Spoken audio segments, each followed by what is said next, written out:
우리는 요셉을 중심으로 한 야곱의 아들들의 생애에 대해 계속해서 살펴보고 있습니다.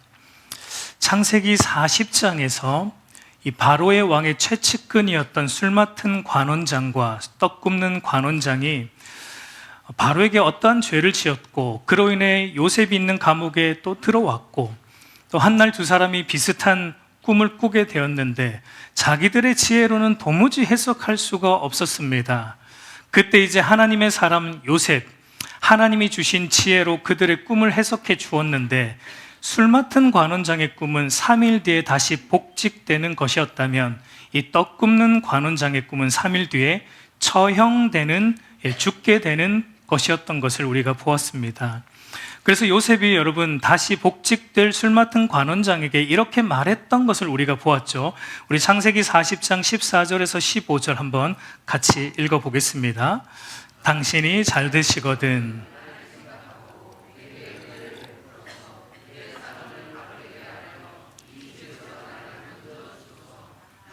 히브리 땅에서 끌려온 자요, 여기서도 옥에 갇힐 일은 행하지 아니하였나이다. 저의 꿈과 같이 당신이 다시 복직이 된다면 저를 생각해 주시고 저의 억울함을 바로 왕에게 좀 잘 말해 주어서 제가 이 감옥에서 풀려날 수 있도록 좀 도와달라라는 간청을 요셉이 술 맡은 관원장에게 했던 것을 우리가 보게 되죠. 그런데 여러분, 우리가 지난 시간 보았지만 아이러니하게도 술 맡은 관원장이 어떻게 했었습니까? 자신의 복직을 예언해 준, 결코 잊어서는 안 되고 잊을 수도 없었던 요셉을 정말 까마득하게 완전히 잊어버린 것을 우리가 보았습니다. 그렇게 술 맡은 관원장에게 잊혀진 채 만 2년의 시간이 흘렀다라는 것으로 이제 오늘 우리가 읽은 본문이 시작되는 것을 우리가 보게 되죠. 우리 창세기 40장 23절 마지막 절과 우리 41장 1절을 한번 같이 읽어보겠습니다. 술 맡은 관원장이 요셉을 기억하지 못하고 그를 잊었더라. 만 2년 후에 바로가 꿈을 꾼즉 자기가 나일 강가에 서 있는데, 여러분, 이 만 2년이라는 시간이 요셉에게는 어떠했을까요? 우리는 그냥 성경을 통해 만 2년이 지났구나 그렇게 읽고 넘어가지만, 여러분, 요셉에게 이 만 2년이라는 시간은 결코 견디기 쉽지 않았던 시간이었을 것은 틀림이 없을 것입니다. 여러분, 아마 술 맡은 관원장이 복직이 되어 감옥에서 나간 이후 아마 한 몇 달간은, 정확하게 모르겠습니다. 그 몇 달이었을지 1년이 되었을지 모르겠지만 한동안은 아마 요셉이 감옥 문이 철커덩하고 열리는 소리만 들려도 어떻게 했을까요? 기대를 했겠죠. 가슴이 좀 벌렁벌렁 했겠죠. 철커덩하고 열리는 소리가 들릴 때마다 침대가 있었는지 모르겠습니다만 바닥에 누워있다가 뛰어나와서 그 창살의 얼굴을 이렇게 내밀면서 혹시 술 맡은 관원장이 오늘은 나를 생각하고 나를 혹시 빼내주러 온 것은 아닌가 하며 그렇게 한 몇 달간 마음 졸이지 않았을까요? 그런데 여러분, 그렇게 기다리고 고대하던 술 맡은 관원장은 오늘도 오지 않았습니다. 내일도 오지 않았고 그 다음 날도 오지 않았고, 그렇게 한 달, 두 달, 세 달, 1년이 지나고 결국 만 2년의 세월이 지나간 것을 우리가 보게 됩니다. 지난 시간 말씀드렸듯이 여러분, 이 요셉이 감옥에서 벗어날 동아줄처럼 생각하며 의지했던 술 맡은 관원장에게 잊혀진 이 만 2년의 시간 속에서 하나님께서 요셉 안에 만들어내신 것이 무엇이었습니까? 이 시간 속에서 하나님이 요셉 안에 만들어내신 것이 무엇이었습니까?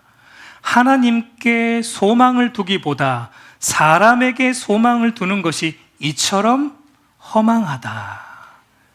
하나님보다 사람을 의지하는 것이 이처럼 부질없다라는 것을 사실상 만들어 내셨던 것입니다.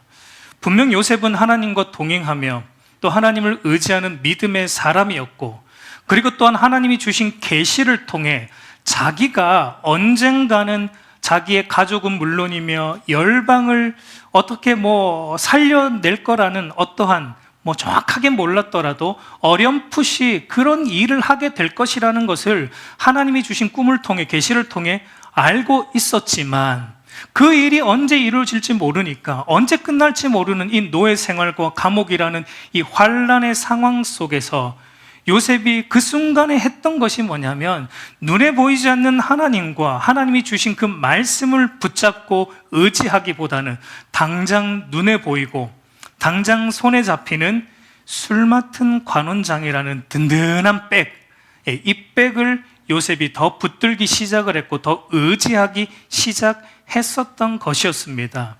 그렇기 때문에 하나님은 요셉이 하나님보다 더 의지했던 술 맡은 관원장에게 잊혀지게 하시는 이 만 2년의 시간 속에서 요셉의 믿음을 연단하고 단련하고 계셨던 것입니다. 여러분, 시편 105편 17절에서 19절, 우리가 요셉 스토리 보면서 이 말씀을 여러 차례 보았는데 한번 우리가 다시 보면은 같이 읽어보겠습니다. 그가 한 사람을 앞서 보내셨으며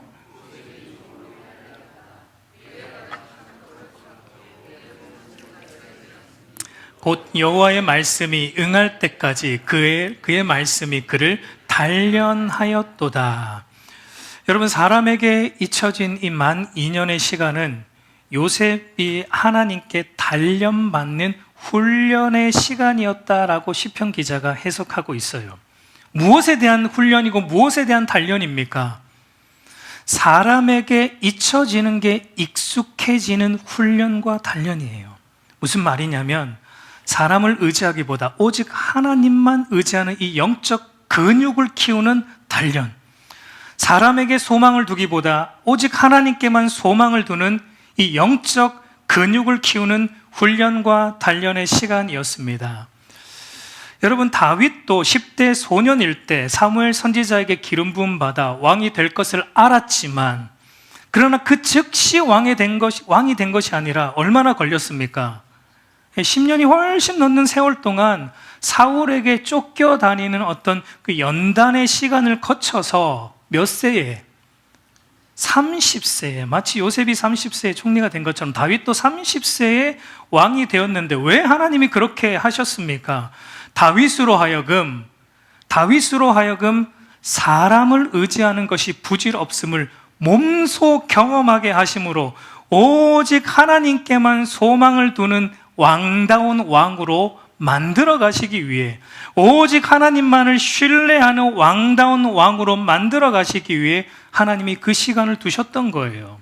그래서 여러분, 다윗의 시편을 읽어보세요. 다윗이 자주 하는 말이 무엇입니까?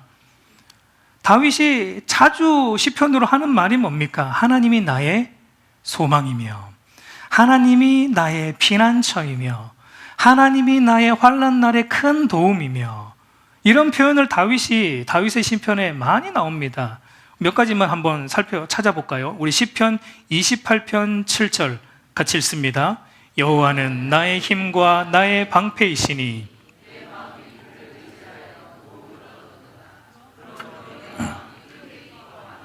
내 노래로 그를 찬송하리로다. 시편 39편 7절도 읽습니다. 주여, 이제 내가 무엇을 바라리요? 나의 소망은 주께 있나이다. 시편 40편 17절도 봅니다. 나는 가난하고 궁핍하오나 주께서는 나를 생각하시오니 주는 나의 도움이시오 나를 건지시는 이시라. 나의 하나님이여 지체하지 마소서라고 고백하고 있습니다. 여러분, 다윗의 시편을 보면 왜 하나님이 다윗을 내 마음에 합한 자라고 말씀하셨는지가 어느 정도 이해가 돼요. 여러분, 다윗은 정말 사람에게 소망을 두지 않았던, 물론 완전히 그러진 않았겠지만 다윗은 사람에게 소망을 두지 않고 오직 하나님께만 자기 소망을 두었고 오직 하나님만 바라보고 하나님만 의지하며 신뢰했던 사람이었다라는 것을 보게 됩니다. 근데 여러분, 그게 그냥 만들어진 게 아니었다라는 거예요. 다윗 안에 그 믿음이 그냥 만들어진 게 아니었다라는 겁니다. 연단이 있었기 때문에 가능했던 겁니다. 사울에게 쫓겨다니는 그 수십 년의 연단, 아들 압살롬에게 배만 당하여 아들에게 버림당하여 도망가야 하는 그 사람으로부터 버림당하는, 사람에게 잊혀지는 그 연단의 시간이 바로 사람에게 소망을 두지 않고 오직 하나님께만 소망을 두는 그 믿음을 다윗 안에 만들어내었던 것을 우리가 보게 됩니다. 마찬가지로 요셉에게 술 맡은 관원장에게 잊혀진 이 만 2년의 시간은 하나님께서 요셉으로 하여금 사람에게 소망을 두는 것만큼 어리석은 것은 없다라는 것을 몸소 배우게 하심으로 오직 하나님만이 나의 소망이며 오직 하나님만이 나의 힘과 의지가 되심을 깨닫게 하는 은혜의 시간, 연단의 시간이었다라는 것을 보게 됩니다. 그러므로 여러분, 이 만 2년의 시간, 잊혀졌던 만 2년의 시간은 결코 헛된 시간이 아니었어요. 결코 버린 시간, 허비된 시간도 아니었습니다. 하나님이 요셉을 단련하셨던 은혜의 시간이었다라는 것을 우리가 보게 됩니다. 오늘 저와 여러분에게도 마찬가지입니다. 저와 여러분의 인생에도 사람에게 잊혀지는 순간들이 있었을 겁니다. 믿었던 사람에게 배신당하고 버림받은 순간들이 우리 인생에도 아마 있었을 것이고 어쩌면 앞으로도 찾아올 것입니다. 신뢰했던 사람에게 배신당했던 순간들이 있었을 것이고 어쩌면 앞으로도 그런 순간들이 있을 것입니다. 여러분, 우리는 그 순간들을 생각할 때 내 인생에 이런 순간들은 좀 없었으면 좋을 뻔했다, 허비된 시간이었다라고 말할지 모르지만 여러분, 오늘 요셉 스토리를 통해 보게 되는 것은 아닙니다. 돌아보면 저와 여러분의 인생에 내가 기대하고 의지했던 그 사람에게 배신당하고 잊혀졌던 순간들은 오늘 저와 여러분 안에 하나님이 뭘 만들어내시고자 했냐면 한 찬송가 가사처럼 이 몸의 소망 무언가 우리 주 예수뿐일세, 우리 주 예수 밖에는 믿을 이 아주 있어요, 없어요? 없도다. 이 세상에 여러분, 우리가 믿을 이는 아주 없습니다. 이 땅의 인생, 우리가 믿을 존재가 아니라는 거예요. 그러니까 여러분, 우리 인생 가운데 잊혀진 시간들이 있습니까? 버림받은 순간들이 있었습니까? 그 순간들은 하나님이 저와 여러분에게 나만 바라봐 하시는 거예요. 나만 바라봐. 하나님만 바라보라는 거예요. 하나님만이 우리의 소망이다라는 것을 우리로 하여금 깨닫게 하시는 은혜의 시간이었다라는 것입니다. 여러분, 제가 담임 목회를 오래 하진 않았지만 우리 원로 목사님 앞에서 이런 말씀을 하는 것이 조금 그렇지만 목회를 하면 할수록 배우게 되는 것이 무엇이냐면 사람에 대한 기대와 소망을 내려놓는 것입니다. 그리고 오직 하나님과 그의 말씀에만 소망을 두는 것이고 오직 하나님만 의지하는 법을 배우는 것입니다. 이런 목회를 하다 보면 마음에 잘 맞는 사람도 있고 그렇지 않은 사람들도 분명 있어요. 목회자에게 힘이 되는 귀한 성도들이 있는가 하면 목회자의 힘을 빼는 더 귀한 성도들도 있습니다. 예. 더 귀해요. 예, 그런 분들이. 예.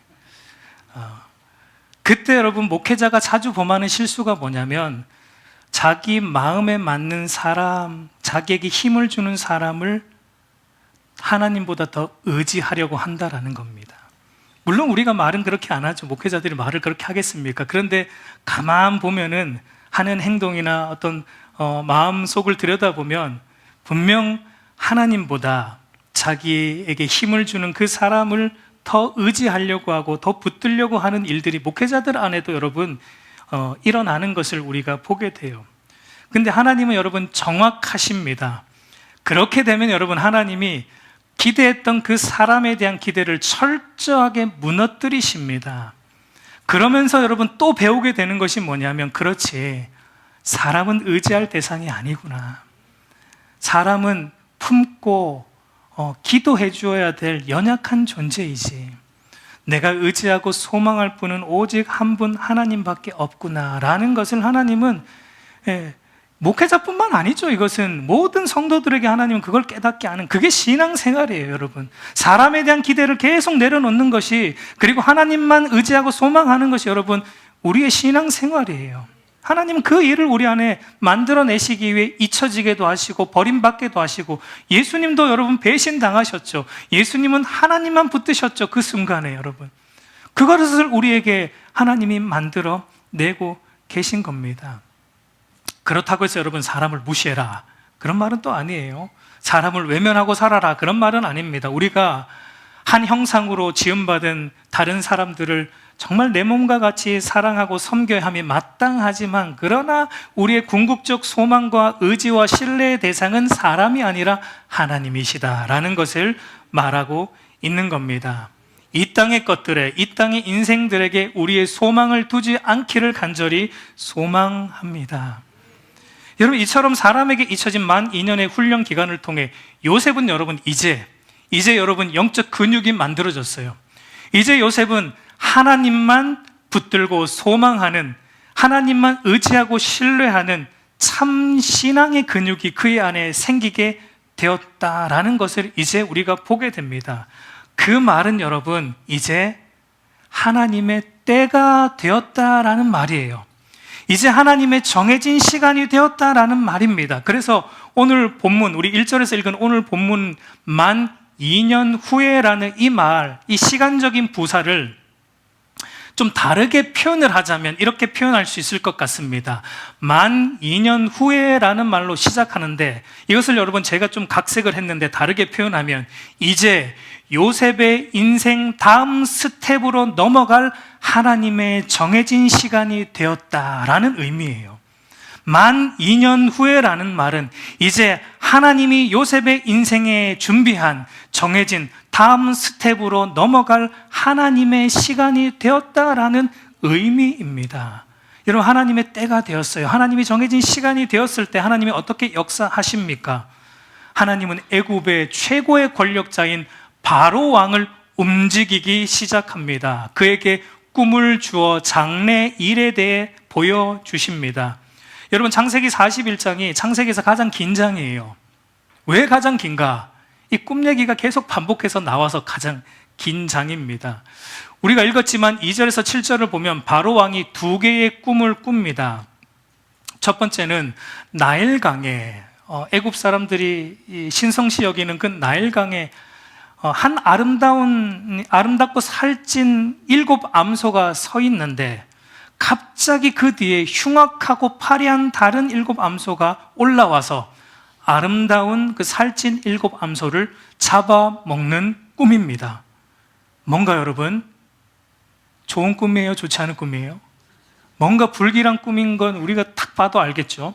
그리고 두 번째 꿈을 또 꾸게 되는데 비슷한 종류죠. 한 줄기에 무성하고 충실한 7 이삭이 나왔는데 갑자기 그 뒤에 가늘고 동풍에 마른 7 이삭이 나와서 무성한 충실한 그 7 이삭을 또 집어 삼키는 꿈입니다. 첫 번째 꿈과 같이 불길한 꿈입니다. 여러분, 고대 근동 당시에 꿈은 신이 주는 것으로 생각을 했고 주로 미래에 관련된 일을 보여주는 것으로 생각했기 때문에 바로 왕도 이 꿈이 단방에 어떤 꿈임을 알았냐면, 지금 애굽의 장래에 어떠한 일어날 일이라는, 아주 중대한 일이라는 것을 바로 왕도 직감하게 됩니다. 근데 문제는 뭐예요? 문제는 이 꿈이 무슨 꿈인지 해석이 안 된다라는 게 문제입니다. 그래서 8절을 보면은 이렇게 말하죠. 아침에 그의 마음이 번민하여 사람을 보내어 애굽의 점술가와 현인들을 모두 불러 그들에게 그 꿈을 말하였으나 그것을 바로에게 해석하는 자가 없었더라. 여러분, 당시 애굽에는 왕의 꿈을 전문적으로 연구하고 해석하는 어떤 정부 기관이 있었습니다. 여러분, 8절에서 말하는 애굽의 점술가, 현인들은 오늘날 우리가 아는 무당쯤으로 생각하면 안 됩니다. 여러분, 여기서 말하는 애굽의 점술가와 현인들은 당대 애굽의 최고의 지식인들이에요. 가장 많이 공부한 천문학에 대한 지식을 가지고 있는, 그러니까 당대의 애굽의 최고의 똑똑한 사람들, 지식인들입니다. 그러니까 바로가 그 꿈을 연구하는 천문학자들에게 애굽의 최고의 지식인들을 다 불러 모아서 자기 꿈을 얘기합니다. 그런데 문제가 이 꿈을 해석해 주는 사람이 없었다라는 것입니다. 여러분, 오늘 이것을 통해 우리가 깨닫는 것이 무엇입니까? 이들은 당대 애굽의 최고의 지식인들입니다. 여러분, 이 세상 지혜가 아무리 뛰어나다 해도 하나님 지혜 앞에서, 하나님 말씀 앞에서는 아무것도 아니라는 겁니다. 세상에서 가장 지식 있는 사람도, 세상에서 가장 지혜로운 사람도 하나님 앞에서는 무식자가 되는 것입니다. 이 세상의 지식과 지혜로 하나님의 지식과 지혜에 도달할 수 없음을 말하고 있는 거예요. 여러분, 이 세상 지식이 대단한 것 같지만, 이 세상 과학과 기술이 대단한 것 같지만, 하나님 꿈 앞에서, 하나님 말씀 앞에서 아무것도 아니라는 겁니다. 하나님이 후 보시면 여러분 속절없이 무너지는 거예요. 그 대표적인 사건이 여러분 창세기 11장에 나오는 바벨탑 사건이죠. 여러분, 바벨탑은 그 당시 인간이 가진 최고의 기술과 최고의 지식으로 세워진 인간의 최고의 업적이었습니다. 오늘날로 말하면 뭐 화성으로 우주선 띄우고 이런 정도의 업적이라고 볼 수 있을 것 같아요. 바벨탑은 인간의 과학과 기술과 지식의 집약체입니다. 창세기 11장 4절을 보면 그들이 이렇게 말하죠. 또 말하되, 자, 성읍과 탑을 건설하여 그 탑 꼭대기를 하늘에 닿게 하여 우리의 이름을 내고 온 주변에 흩어짐을 면하게 하자 하였더니라고 말합니다. 여러분, 그들이 말하기를 하늘까지 닿고 우리의 이름을 내고 온 주변에 흩어짐을 면하게 하자라고 말합니다. 여러분, 이 사건이 바벨탑 사건 전에 어떤 사건이 나왔는가? 노아 홍수 사건이 있었다라는 것을 알고 우리가 이 바벨탑 사건을 들여다봐야지 바르게 이해할 수 있는데, 노아 홍수 사건은 여러분 인류의 죄에 대한 하나님의 심판이었죠. 물로 임한 하나님의 심판이었습니다. 물로 모든 인류가, 죄악된 인류가 죽었습니다. 그 사건을 기억하는 사람들이 하는 일이 뭐냐면 인간의 과학과 인간의 기술과 인간의 지혜로 높이 바벨탑을 쌓는데, 그것은 인간의 과학과 기술로 하나님께 도전하는 겁니다. 하나님이 다시 우리를 물로 혹시 심판을 해도 우리가 든든히 견딜 수 있을 만큼의 우리의 과학과 우리의 지식으로 하늘까지, 하나님의 홍수 심판에도 견딜 수 있는 하늘까지 이르는 탑을 쌓아서 뭘 말하고 싶은 겁니까? 우리가 하나님을 이겼다. 그게 우리의 이름을 내고의 의미예요. 하나님이 우리를 쳐도 우리는 능히 견뎌낼 수 있을 만큼 우리의 과학과 기술은 하나님의 지혜보다 뛰어나다.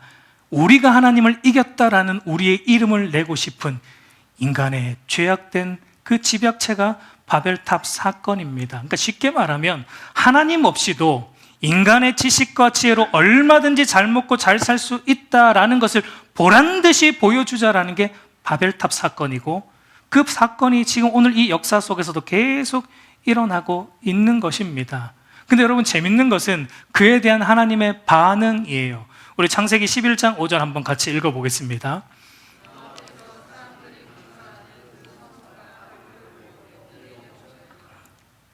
여러분, 하나님이 바벨탑, 인간의 최고의 기술과 지식으로 쌓고 있는 그 바벨탑 보려고 어떻게 하셨습니까? 내려오셨다라고 말하고 있습니다. 근데 여러분, 한번 생각을 해보세요. 여기서 하나님이 꼭 내려와야 그걸 볼 수 있습니까? 하나님은 말씀으로 천지를 창조하신 전능하신 분이고, 하나님은 모든 것을 다 아시고 모든 것을 보시는 분이에요. 그 말은 굳이 안 내려오셔도 다 알아요. 다 보고 있습니다. 그럼에도 왜 성경은 하나님은 내가 내려와서 보려고 내려오셨다라는 이 표현으로 말하고 있는 것일까요? 여러분, 사실 이 표현이 여러분 약간 하나님이 인간의 행함에 대해 비꼬는 표현입니다.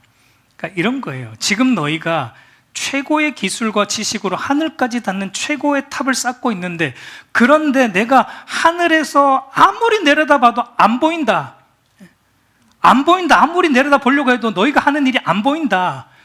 지금 이 인간들은 뭐 하고 있어요?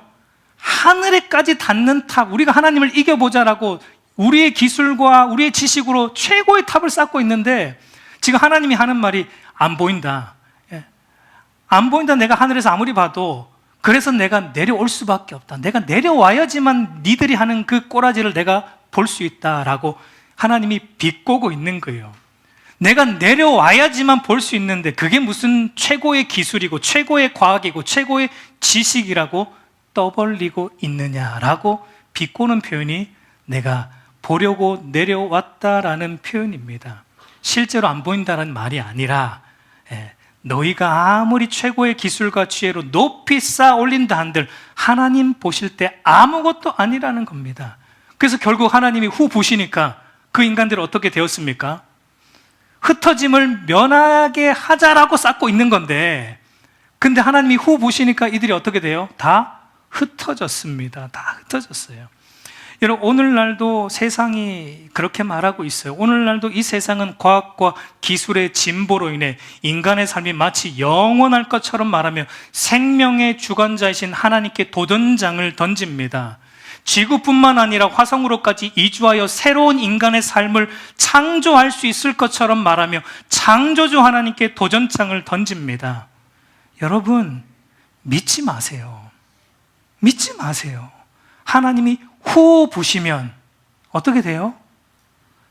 무너지는 거예요. 다 그 무너지는 거예요. 우리는 여러분 하나님 말씀 앞에, 하나님 앞에 겸손해야 됩니다. 하나님 말씀이 이러하다 하면 여러분 진실로 그러한 것입니다. 우리의 유한한 지혜와 지식으로 전능하신 하나님 말씀이 이러쿵 저러쿵 딴지 거는 것만큼 무식한 것은 없는 거예요. 여러분, 의학에 대해 별로 지식 없는 제가 의대 교수님들 앞에 가가지고 의학은 말이야 이러쿵 저러쿵 하면 그 사람들이 저보고 뭐라고 할까요? 겉으로는 말을 안 하겠지만 속으로 뭐라고 할까요? 가만히 있으면 중간이라도 가지. 어줍지 않은 지식으로 아주 무식함을 티를 낸다라고 말을 하겠죠.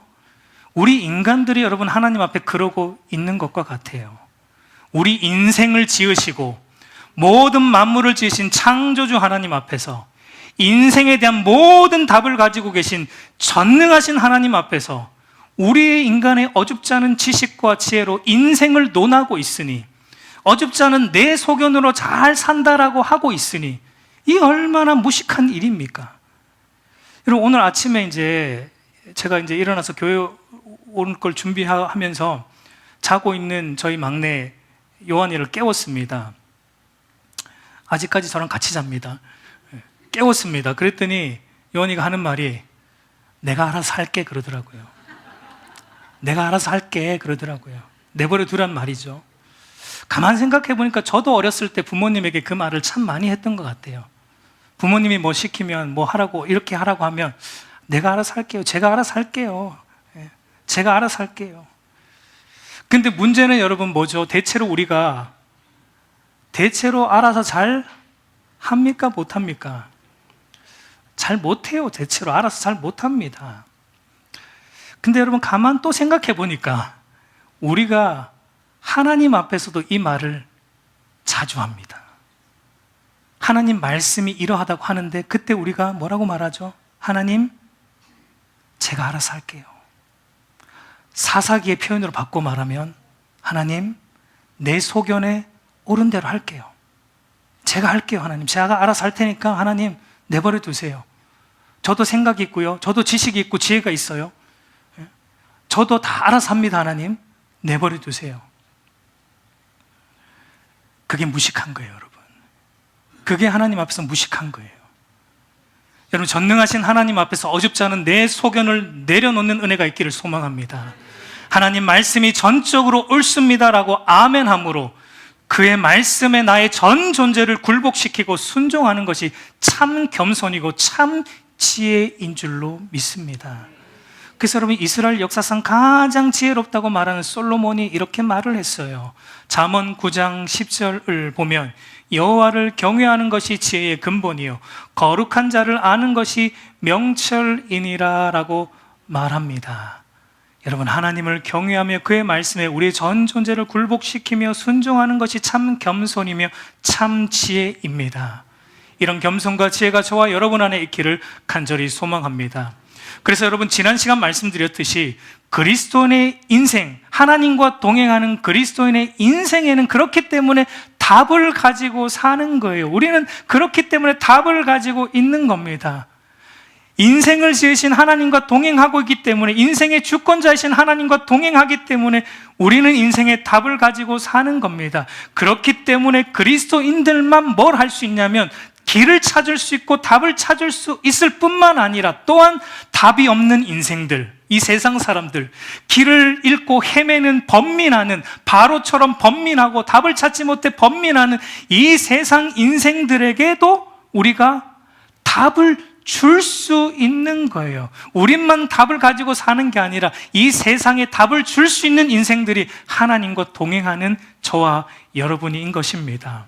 그래서 여러분, 답을 몰라 번민하고 괴로워하는 애굽 궁궐 안에, 최고의 지식자들이 다 모여있는 이 애굽 궁궐 안에 답이 없어가지고 지금 다 번민하고 있는데, 그런데 답을 아는 믿음의 사람을 만나봤던 한 사람, 그 누구입니까? 술마탄 관원장이죠. 그가 드디어 답을 아는 인생인 요셉을 드디어 기억하게 됩니다.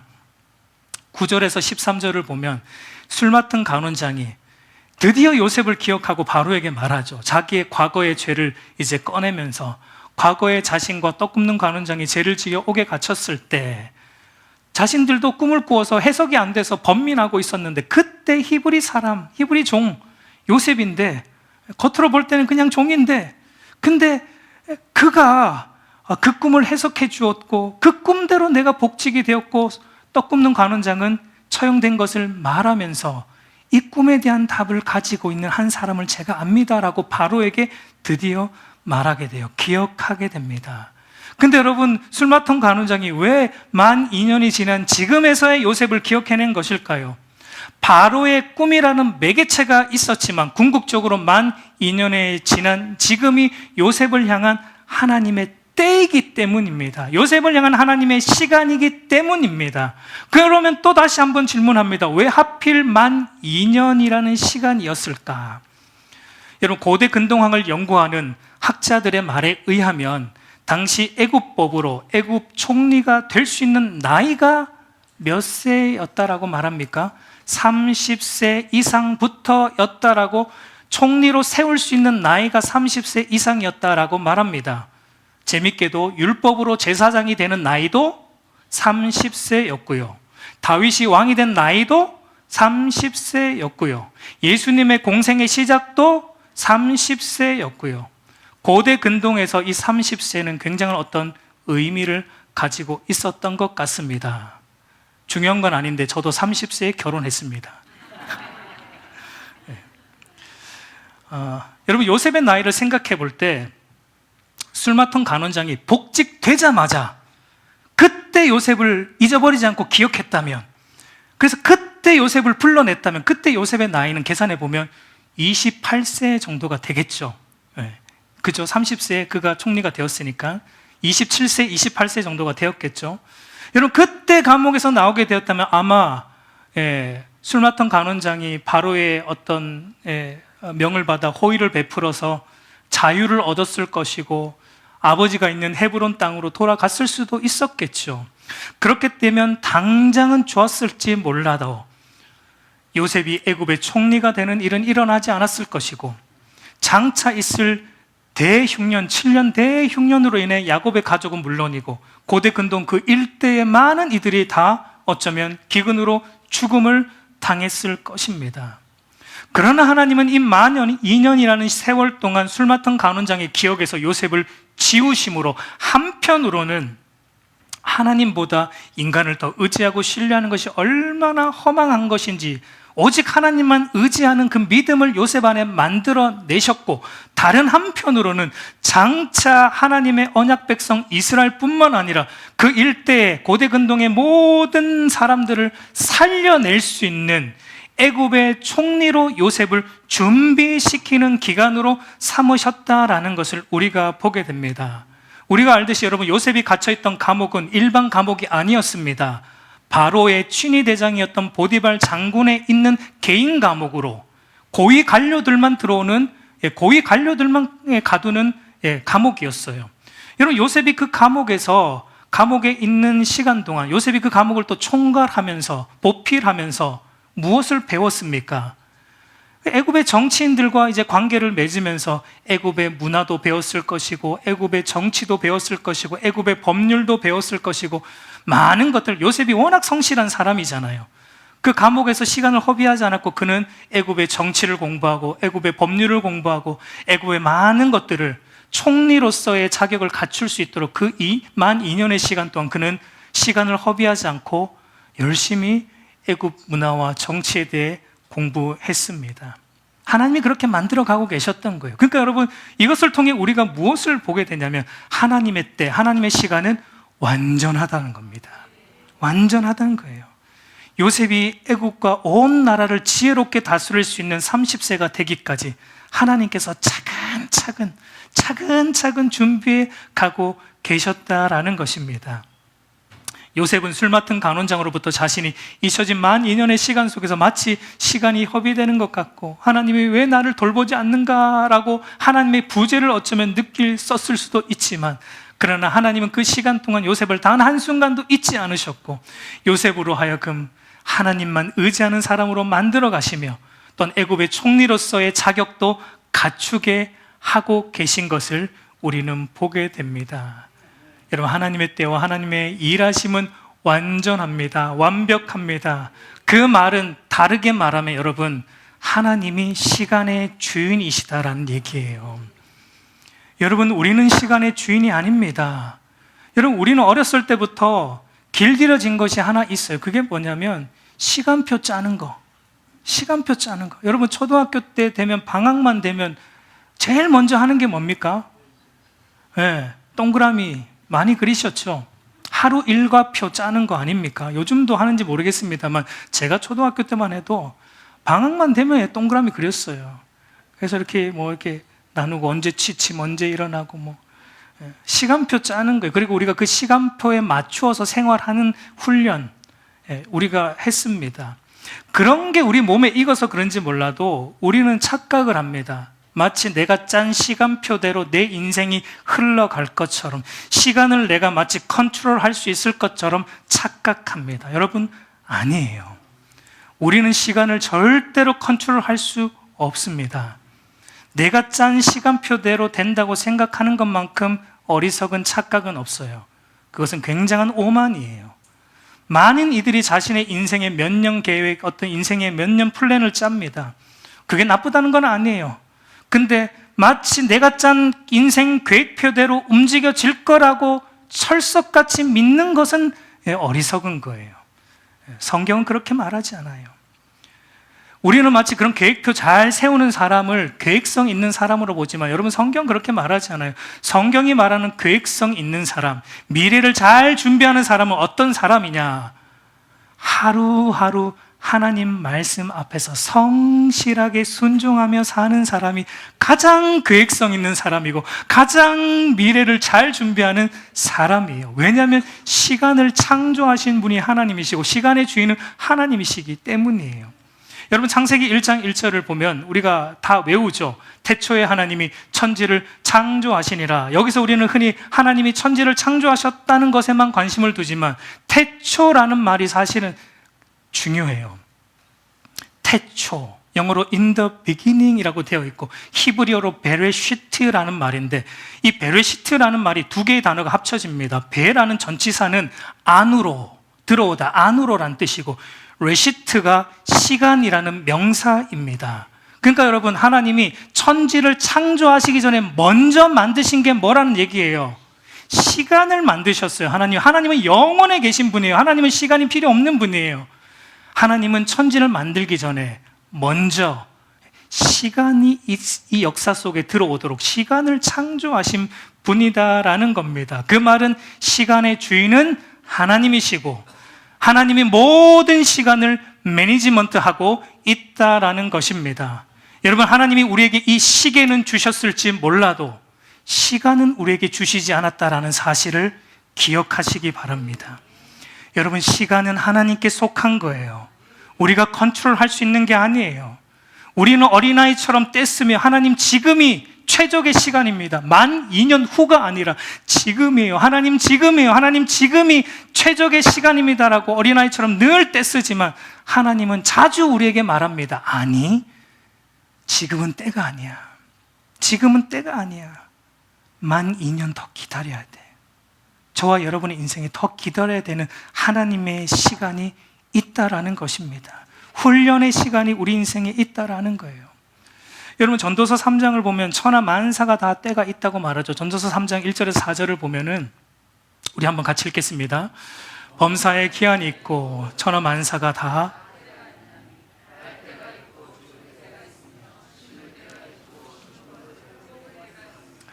죽을 때가 있고 치료할 때가 있으며 헐 때가 있고 세울 때가 있으며 올 때가 있고 웃을 때가 있으며 슬퍼할 때가 있고 춤출 때가 있으며 라고 말합니다. 그러니까 천하 만사가 다 때가 있다는 것입니다. 근데 문제는 여러분, 우리가 그 때를 다 알아요, 몰라요? 우리는 다 모릅니다. 물론 우리 인간의 지혜로 도무지 알 수 없을 때, 통제 불가능한 때가 있기도 하지만 어떤 것들은 우리 인간의 지혜와 인간의 지성으로 어느 정도는 가늠할 수 있는 때들, 어느 정도 통제할 수 있는 때들도 있습니다. 예를 들면 여러분, 우리가 태어나는 것, 죽는 것은 우리가 컨트롤 못하죠. 그건 우리가 가늠할 수 없는 때이죠. 그것은 오직 생명의 주관자이신 하나님께만 달린 때입니다. 그런데 그에 비해서 심는 때와 뽑는 때는 여러분, 농부가 가진 일반적인 지식으로 언제 심어야 할지, 언제 뽑아야 할지는 압니다. 어느 정도 가늠할 수 있어요. 어느 정도 통제 가능합니다. 그리고 우리가 상식선에서 언제 웃어야 할지, 언제 울어야 할지 우리가 압니다. 컨트롤 할 수 있어요. 결혼식장 가면 우리가 뭐 해야 되죠? 웃어야죠. 울면 안 되죠. 장례식장 가면 우리가 뭐 해야 됩니까? 함께 울어줘야죠. 거기 가서 너무 희낙낙해서는 또 안 되잖아요. 우리가 이런 건 우리 상식선에서 어떤 때인지 우리가 알고 컨트롤할 수 있습니다. 우리가 아프면 치료받아야 하고 수술이 필요하면 찢어야 하고 꿰매야 하는 이 모든 건 상식선에서 아는 때입니다. 사랑할 때, 미워할 때, 전쟁할 때, 평화할 때 어느 정도 상식선에서 알 수 있고 통제 가능한 때입니다. 그런데도 불구하고 여러분, 이 모든 것들도 그러나 사실상 우리의 상식선에서 늘 동일하게 또 일어나지는 않습니다. 왜냐하면 모든 일은 항상 변수가 있고 예외가 있기 마련인데 그 변수와 예외는 우리가 가늠할 수 있어요, 없어요? 없습니다. 그 변수와 예외를 우리가 통제할 수 있어요? 없습니다. 그것은 오직 한 분, 시간의 주인이신 하나님밖에 없다라는 거예요. 그래서 여러분, 전도서 기자가 또 이렇게 말합니다. 전도서 3장 11절 같이 읽습니다. 하나님이 모든 것을 지으시되 때를 따라 아름답게 하셨고 또 사람에게는 영원을 사모하는 마음을 주셨느니라. 그러나 하나님이 하시는 일의 시종을 사람으로 측량할 수 없게 하셨도다. 여러분, 여기 보면 하나님이 사람에게 영원을 사모하는 마음을 주셨다라고 말하는데 이것이 뭐냐면, 영원을 사모하는 마음이 뭐냐면 시간이에요. 시간에 대한 자의식, 시간에 대한 감각과 자의식을 우리 인간에게 주셨어요. 여러분, 동물은 그게 없어요. 동물은 오로지 현재의 본능에 따라 살아가는 존재라면 인간은 현재의 본능을 따라 사는 존재가 아니라 과거의 때를 기억하며 현재의 자신을 돌아보고, 그래서 또한 미래의 때를 숙고하여 자신의 더 나은 장래를 계획하는 자들이 우리 인간, 하나님의 형상으로 지음받은 인간이에요. 그래서 여러분, 우리 인간은 동물과 달리 뭘 하냐면 후회를 하죠. 과거의 때 내가 이런 일을 하지 말았어야 되는데 라는 시간에 대한 후회를 우리 인간은 합니다. 그리고 그것을 거울 삼아 미래에는 내가 그러지 말아야지, 미래는 내가 달라져야지 하는 더 나은 미래를 계획하는 존재가 우리 인간입니다. 그게 하나님이 우리에게 영원을 사모하는 마음을 주셨다라는 의미입니다. 그럼에도 불구하고 전도서 3장 11절 후반부에서 말하듯이 인간은 하나님이 하시는 일의 모든 때에 대해서는 측량할 수 없다라는 겁니다. 우리는 한계가 있습니다. 우리는 유한한 지식을 가지고 있는 자들이기 때문에 무한하신 하나님의 때, 무한하신 하나님의 일하심에 대해 우리는 다 측량할 수 없는 한계 있는 자들이에요. 그래서 여러분, 이 하나님의 정하신 때를 다 측량할 수 없는 유한한 우리 인간이 하나님께 보여야 될 마땅한 반응이 무엇입니까? 우리 전도서 3장 14절 같이 읽습니다. 하나님께서 행하시는 모든 것은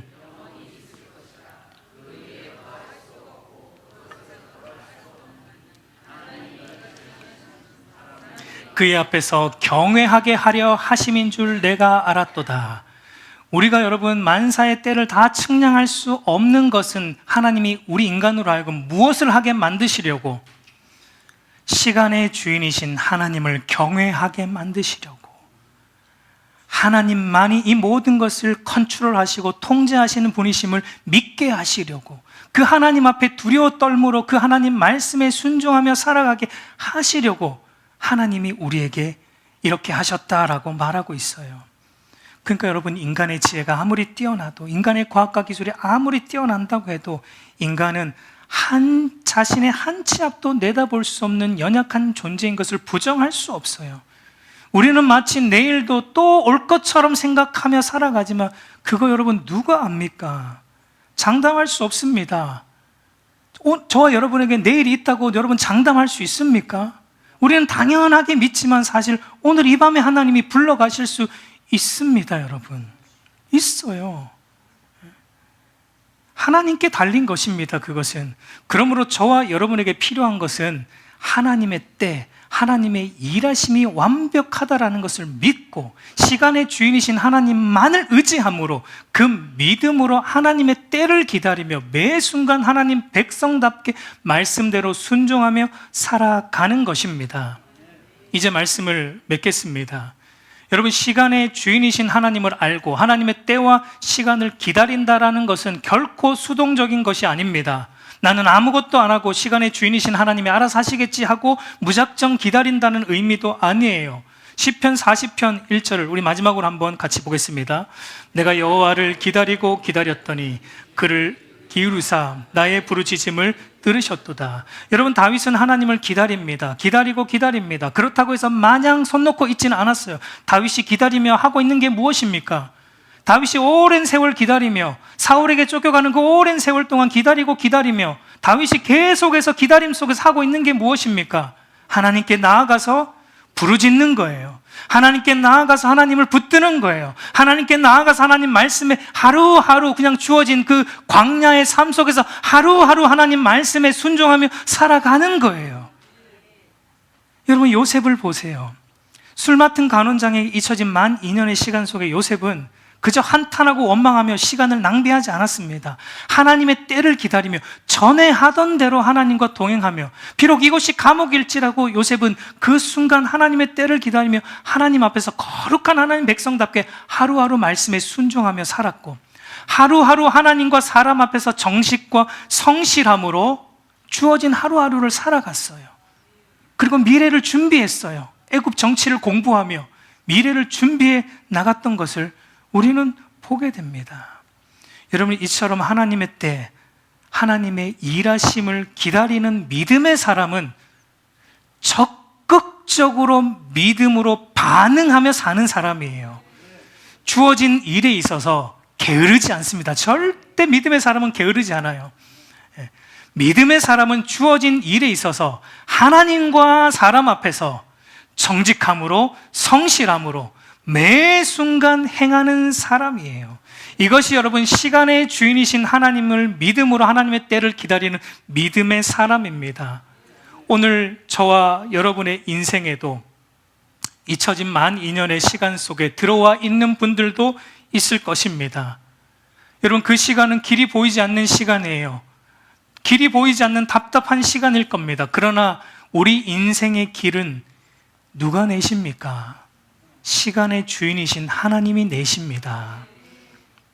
하나님으로부터 시간을 빌려 쓰고 있는 저와 여러분이 인생의 길을 내는 것이 아니에요. 인생의 길은 여러분 하나님이 내십니다. 그러므로 저와 여러분이 해야 하는 것은 우리의 인생의 길을 내시는 시간의 주인이신 하나님을 매 순간 의지함으로 하루하루 어떻게 하라고요? 하루하루 하나님 말씀에 순종하세요. 우리가 순종을 잘 안 해요. 우리가 하나님 말씀에 잘 순종을 안 해요. 순종을 해도 순종을 해도 하나님 내가 알아서 할게요. 순종을 해도 내가 하나님 내 소견에 옳은 대로 순종할게요. 그 정도만 하죠. 아니에요, 여러분. 믿음의 사람, 시간의 주인이신 하나님을 믿는 사람은 하나님의 말씀이 이러하셨다면 네, 옳습니다.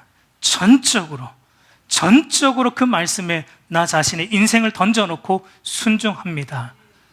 그게 여러분 시간의 주인이신 하나님을 믿는 사람이에요. 하나님과 사람 앞에서 성실과 정직으로 살아가십시오. 그것이 여러분 저와 여러분의 인생의 가장 빠른 지름길인 줄로 믿습니다. 그러면 시간의 주인이신 하나님이 우리 인생 가운데 길을 반드시 내십니다. 우리 인생 가운데 기억되게 하십니다. 누군가가 우리를 기억할 거예요. 누군가가 우리를 기억하고 찾아오게 만들어 주실 겁니다. 우리 인생에 길을 내시고 기억되게 하실 겁니다. 시간의 주인이신 그 하나님 앞에 나아가는 저와 여러분이 되기를 우리 주님의 이름으로 축복합니다.